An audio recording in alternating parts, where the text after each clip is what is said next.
안녕하십니까. 매일 아침 조간신문의 주요 기사를 딱딱 풀어서 해석해 드리는 조간 딱풀 12월 23일 수요일에 인사드립니다. 어제 22일 화요일 윤석열 검찰총장 운명의 날이다 이런 말들을 많이 했죠. 집행정지 가처분 신청, 집행정지 신청이죠. 정직 2개월에 대한 가처분 신청을 냈고 어제 서울행정법원에서 심리가 있었기 때문에 거기서 윤석열이 다시 직무에 복귀하느냐 아니면 2개월 동안 집에 있어야 되느냐 그 문제가 결정나는 날이다 이렇게 했는데 심리가 길어지고 있습니다. 내일 다시 심리를 하기로 했습니다. 24일 크리스마스 이브 날.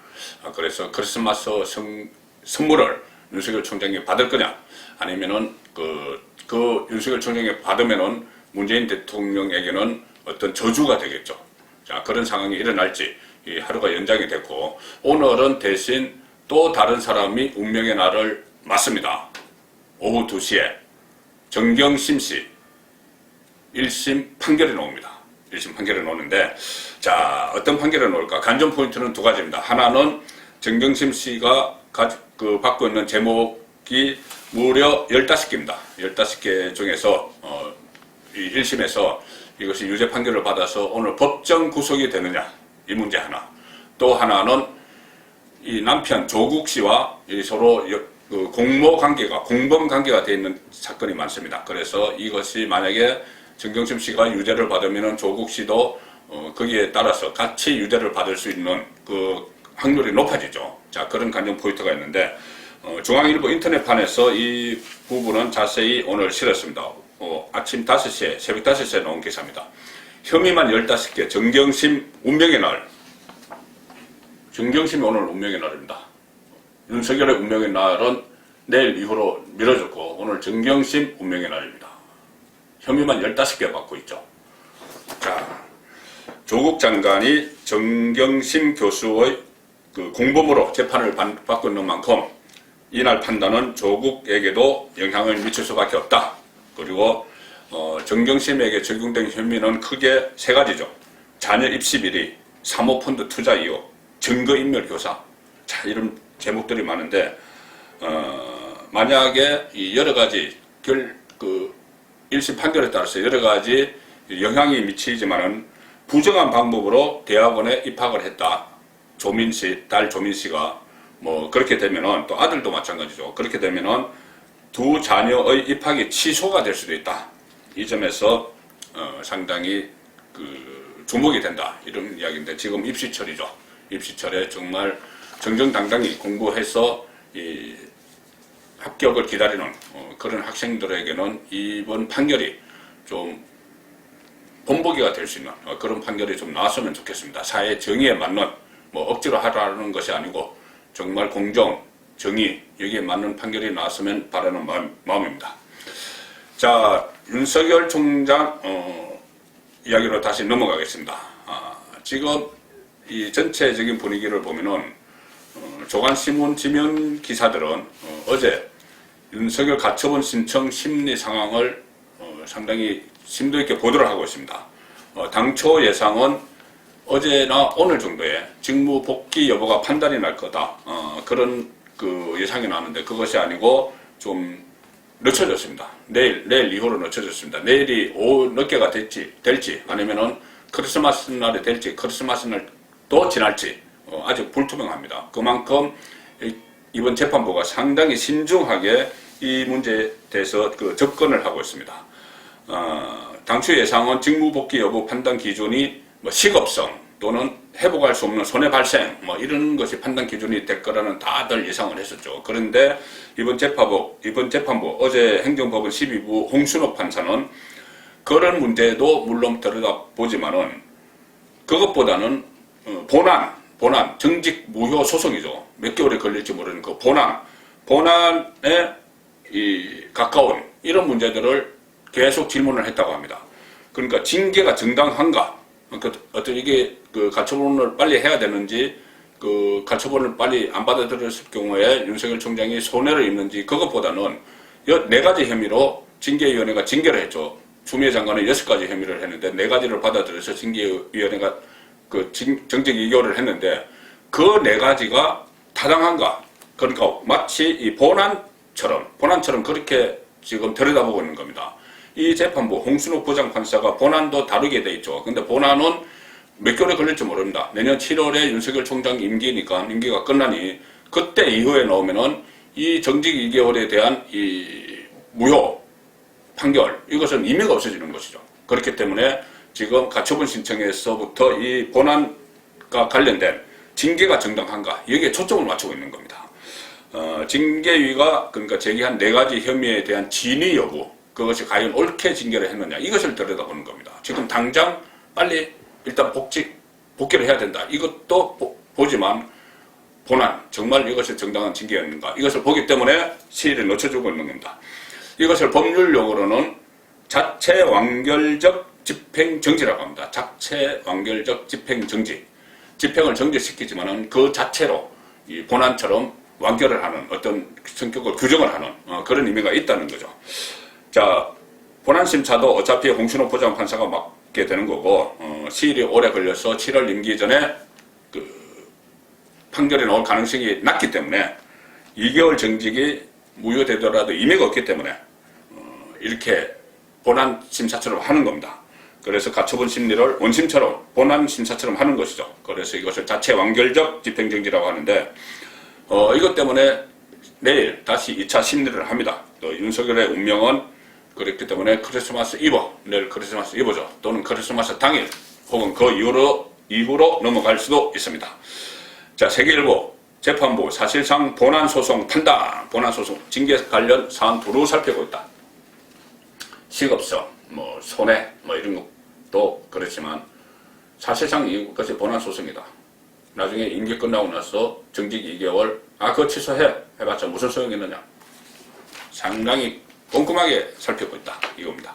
내일 재신문을 하게 되는 거죠. 그래서 판사 문건, 이런 것 같은 그 본안 사안 다수가 포함이 된다. 내일 재신문 때는. 그리고 윤석열 쪽은 징계의 구성, 의결 과정에 문제가 있다. 이렇게 어제 강조를 했고, 법무부 쪽에서는 정인 요청이나 신문 허용 등 모두 수용하지 않았느냐, 이렇게 주장을 합니다. 법무부 입장이죠. 그리고 동아일보 사면을 보시면은 법원 사실상 윤징계 본안 재판, 윤석열 징계 자체 4가지 이유, 그것을 지금 가처분 신청에서 다루고 있다. 자, 이렇게들 보도를 하고 있습니다. 사실상 본안 재판을 한다. 그래서 신문 일정을 더 잡았고 어제 결론 못 낸 채 2시간 넘게 진행을 했습니다. 직무 배제 신문 때의 2배가량 시간이 걸렸고 그래서 징계 절차, 사유 폭넓게 심리를 하고 있다. 그래서 이러면 24일 내일 집행정지 여부가 나올 수도 있는데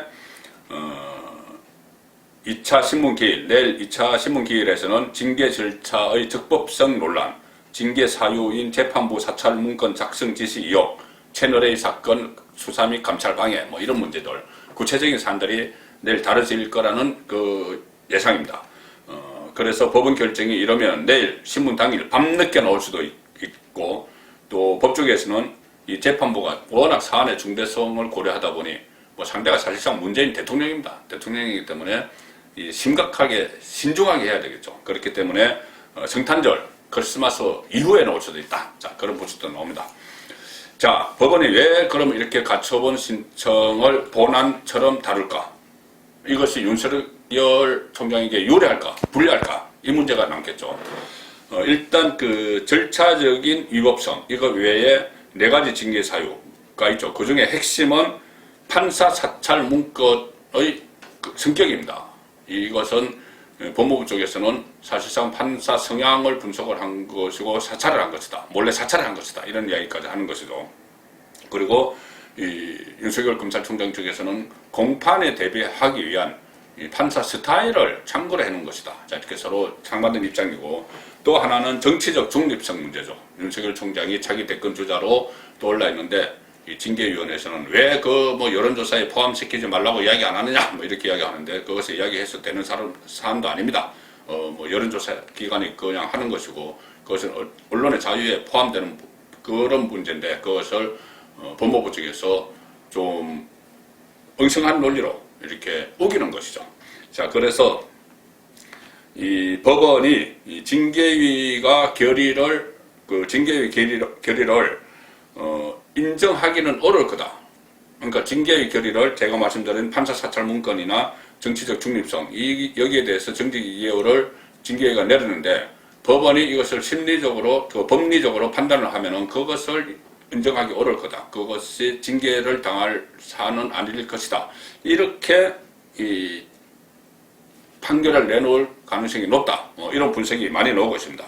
결국은 윤석열 총장에게 불리하기보다는 유리하게 작용할 것이다. 이런 그 분석인데, 그래서 대검에 다시 출석할 가능성. 저번에 그 추미애 장관이 직무 배제를 시켰을 때 가처분 신청이 받아들여져서 오후 5시 넘어서 짠 하고 대검에 다시 출근했죠. 다시 출근할 가능성이 좀 높아진다. 그런 분석들이 많이 나오고 있습니다. 이렇게 심리가 늦어지는 것, 본안 사건처럼 이렇게 다루는 그 결과가 오히려 윤석열 총장에게는 유리하게 작용할 것이다. 그러면은 상대적으로 문재인 대통령에게는 레임덕을 상징하는 일종의 재앙이 될 것이다. 자, 그런 분석들이 나오고 있습니다. 조선일보 신문 보시면은 법원 윤석열 징계 절차보다 이유를 더 캐물었다. 절차상의 문제도 있지만 아마 절차상의 문제는 분명히 잘못됐다고 법원이 인정을 할 겁니다. 하급자가 상급자를 제가 어제 말씀드렸다시피 하급자가 상급자를 징계하는 그런 것은 공무원 징계령에 어긋나는 일이죠. 그리고 여러 가지 절차적인 문제가 있는데 그것은 인정을 일단 하고 징계하는 이유를 어제 더 캐물었다. 자, 그건데 행정법원의 한 부장판사 코멘트가 있습니다. 현직 행정법원의 부장판사 코멘트. 지금 다른 그 행정법원에서 심리를 하고 있지만 그것과 다른 행정법원의 부장판사가 이렇게 이야기합니다. 집행정지 추가 속행은 드문 일로 고민할 여지가 많다는 것이다. 그래서 내일 다시 하기로 한 거는 고민할 여지가 상당히 많다는 것이다. 그렇게 이야기하면서 정직 2개월이 길지 않다고 해도 법원으로서는 윤석열 총장 징계가 실체적, 절차적으로 무리였다. 이런 여론을 고려하지 않을 수 없다. 자, 이렇게 현직 행정법원의 부장판사가 이야기합니다. 결국 윤석열이 짠하고 다시 출근할 가능성이 높다는 이야기죠. 이렇게 되니 그 부장판사, 내일 다시 심리를 하는 부장판사, 홍순욱 부장판사에게 관심이 쏠리고 있습니다. 중앙일보 이면을 보시면은 만점 법관, 이렇게 이야기합니다. 만점 법관. 뭐냐면 서울 변호사회가 법관 평가를 할 때 만점을 받았다는 홍순욱 판사. 자, 윤석열 징계 한 번 더 들여다본다. 중앙일보는 여기에 의미를 부여를 하고 있습니다. 이 징계가 과연 정당한 건가? 불법적인가? 판사들은 불법, 합법 이것을 판단해야죠. 정무적 판단을 하면 안 됩니다. 그런데 이 부장판사는, 홍 부장판사는 법률적으로 판단을 많이 하기 때문에 서울 변호사에서 법관 평가를 하면서 만점을 줬다. 자, 이런 이야기죠. 홍 부장판사의 신중하고 꼼꼼한 성향과도 이 심리가 한 번 더 하는 것과 무관하지 않다. 2013년 서울중앙지법에 근무할 때 서울 변호사회 법관 평가에서 다른 법관 한 명과 함께 만점을 받았다. 평상시 정치적 색깔을 드러낸 적이 없는 홍 부장이 기록과 진술, 증거 자료를 근거로 판단할 것이라는 이야기가 법조계에 많다. 그렇게 되면은 아무래도 이 정무적 판단으로, 정치적으로 살아있는 권력을 수사를 하려고 하고 있는 윤석열을 몰아내기 위해서 징계를 한 정치적 행위, 그것을 배제를 하고 사법적으로 판단을 하면은 복귀할 가능성이 높다. 자, 그런 분석들입니다. 이번에 윤석열 총장이 다시 복귀를 하면은 가장 큰 타격을 받을 인물은 당연히 문재인 대통령이죠. 최종 재가를 한 상황. 윤석열 대 문재인 대결이 되어 있는 상황이죠. 그렇게 되면은 윤석열 총장이 다시 대검으로 출근을 하면은 문재인의 레임덕이 시작되는 그런 상징적인 장면이 될 것이다. 제가 그 말씀을 계속 드리고 있습니다. 문재인 대통령은 점점 지금 코너로 몰리고 있습니다.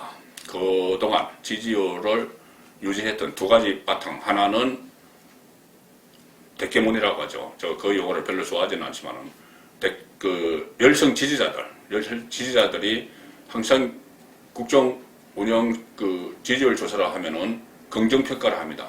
그 긍정평가 이유 중에 한 20% 이상, 20% 정도가 무조건 이유 없다, 그냥 좋아한다, 이겁니다. 나머지 그 중에서 가장 비율이 높은 게 한때는 50%, 최근에는 20% 이렇게 내가 좋아하는 이유를 대는 것이 코로나19 대처입니다.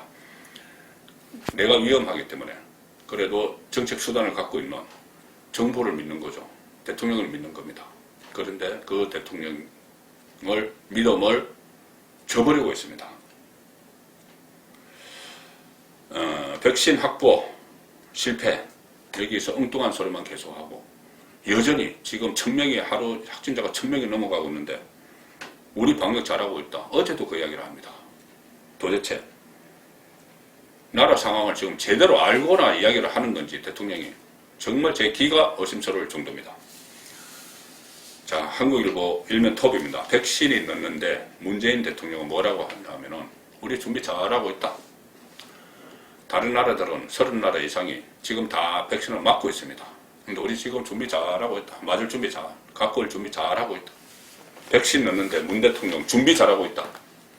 자, 오죽하면 이것이 일간지의 일면 톱 기사로 뽑혀야겠습니까? 일면 톱 기사는 편집국장이 주재하는 회의에서 모든 부장들이 참여를 해서 편집회의라고 합니다. 그 편집회의에서 오늘 일면 톱 뭘로 갈까 다 논의를 해서 가장 문제되는 사안, 중요한 사안을 보는 것이 일면 톱입니다.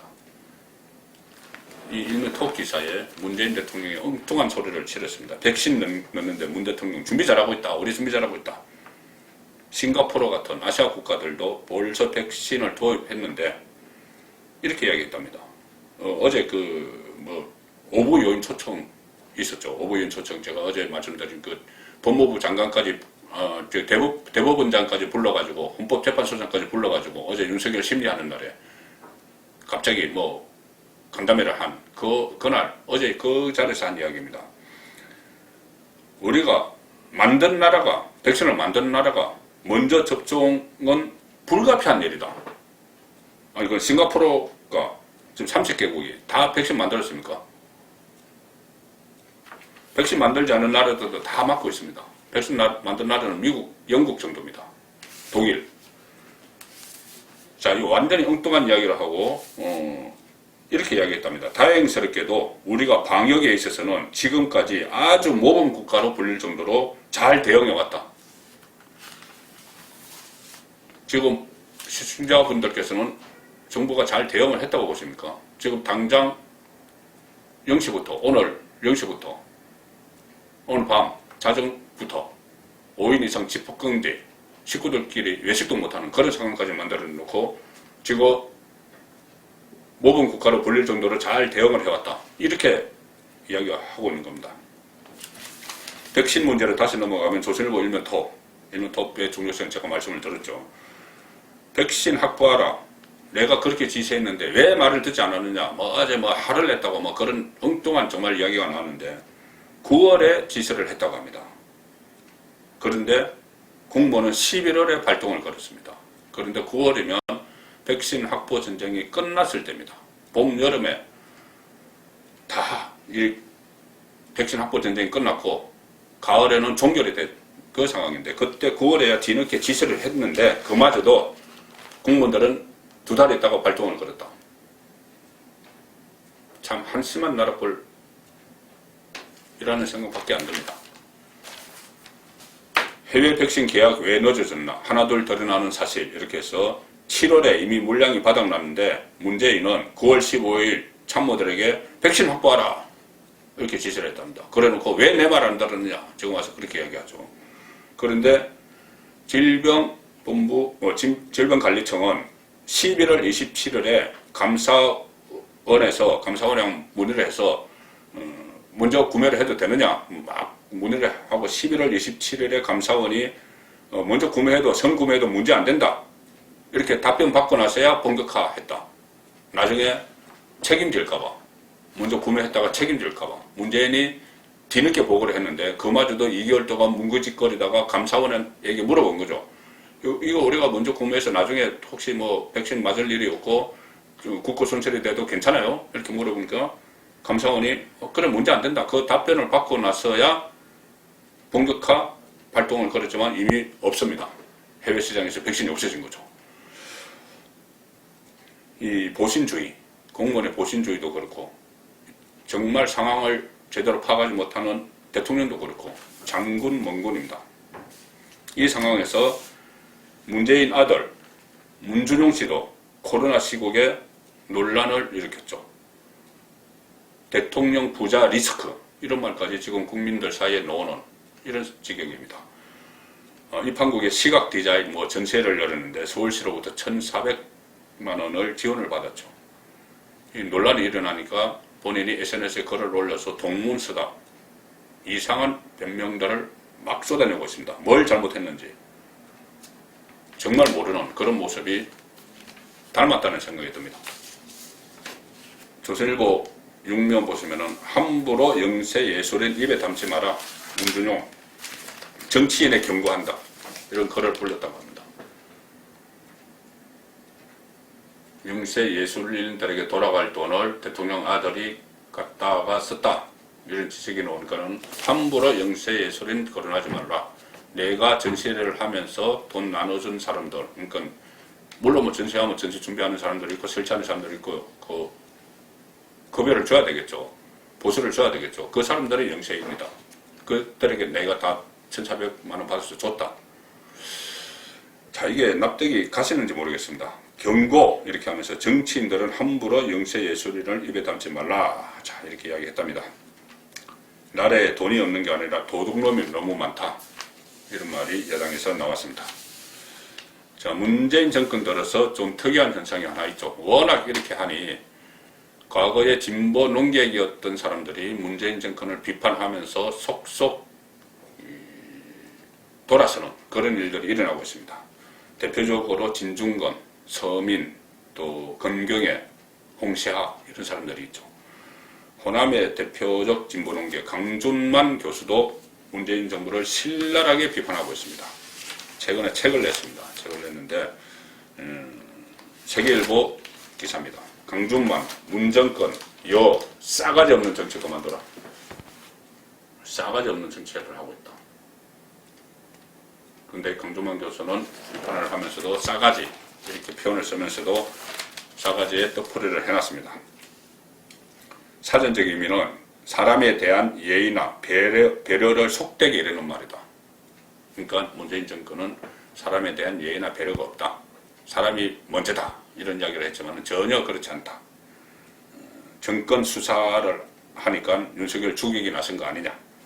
문재인은 중요 사건마다 고구마 침묵을 한다. 내로남불 유체이탈이다.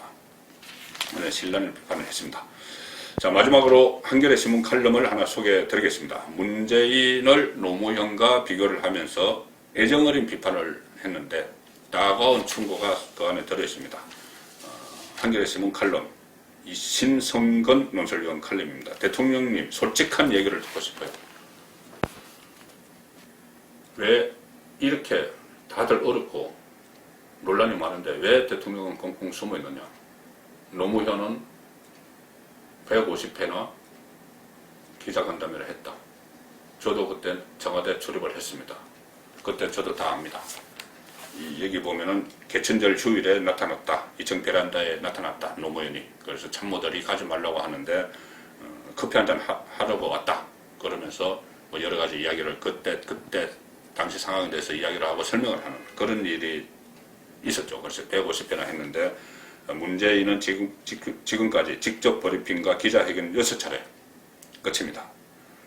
난제가 많을수록 소통하고 설득해야 한다. 지도자는 불리하고 옳은 것에 대해서 더 열정적으로 이해를 구하고 국민을 한데 묶어야 할 책임이 있다. 지금은 가장 큰 스피커를 가진, 그렇죠. 대통령의 말 한마디가 엄중합니다. 그런 가장 큰 스피커를 가진 문재인 대통령 스스로 그 스피커를 껐기 때문에 여러 가지 문제가 발생하고 있다. 이런 칼럼을 한겨레 신문에서 실었습니다. 12월 23일 보내드린 조간 따풀이었습니다.